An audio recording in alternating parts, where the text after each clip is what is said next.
my writing career really started late. I moved here, I was 50 when I moved here. And so my first book had just come out. And What was that book? it was called An Alphabet of Rotten Kids, which subsequently was banned in Spokane, Washington. One of my proudest moments, by the way. But so I thought, well, maybe I can do this. I kind of, like everything in my life, it was kind of, I fell into writing. And I took a job at Colby Sawyer as the director of their international student program, and then eventually taught creative writing there. And it was a 9-month gig, so I knew I would have those 3 months to write. So that's how it started. Things turned out. So I moved here in the early fall of 1998. And coincidentally, I moved into town the first day that our fabulous independent bookstore opened, Main Street Bookends. And one of my lasting memories will be walking in that store. I wanted to introduce myself.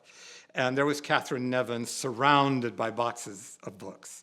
And that was also the day that I learned that the town was home to such luminaries as Maxine Kumin, who was, if not the first poet laureate in the United States, certainly the first woman poet laureate, and the illustrator Lucy McQueen, and True Kelly, who subsequently has become a great friend of mine, and we've done a couple of books together. So I thought, oh, I have landed someplace.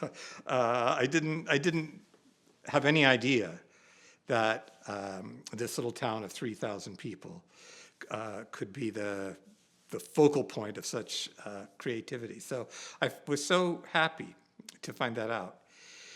So anyway, I was kind of learning my ropes. I was tooling around and, figuring out how to live in a place where nobody had a car, but everybody had a vehicle. And where there were moose crossing signs on the road, and which later came in very handy because about 2 months later, when my wife and son were here, I walked out into the yard and almost fell over a big bull moose that was standing there. And I remember thinking, oh my God, I'm going to be a moose's girlfriend this morning. My heart was pounding. I ran back in the house and learned my lesson to look before you open that door.